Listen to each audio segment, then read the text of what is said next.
ಪ್ರಿಯ ವೀಕ್ಷಕರೇ, ಇಲ್ಲಿ ನೋಡಿ ಹೊರಗೆ ಮಳೆ ಬರ್ತಾ ಇದೆ. ಮತ್ತು ಇಲ್ಲಿ ನೋಡಿ ಬಾರ್ಬಿಕ್ಯೂ ಆಗ್ತಾ ಇದೆ. ಕೋಳಿ ಮಾಂಸ ಮತ್ತು ಈ ಕಟ್ಟಿಗೆಯಲ್ಲಿ ಅಡುಗೆ. ನಮ್ಮ ಮಾಸ್ಟರ್ ಶೆಫ್ ಶ್ರೀಧರ್ ಕೊಟ್ಟೆಗಾರ್.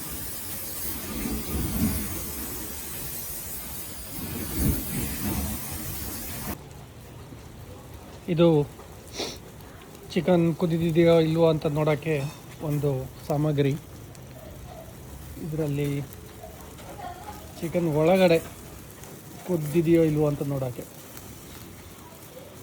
160 ಆಗಬೇಕು. 122 ಹೋಗಿದೆ, ಇನ್ನೂ ಆಗಬೇಕು.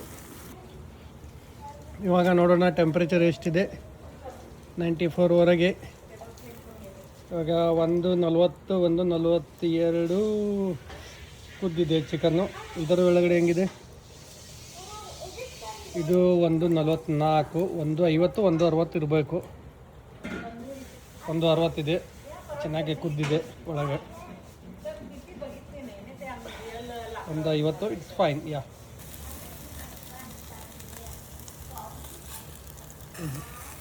and this is the final product. We have barbecued leg piece and German beers.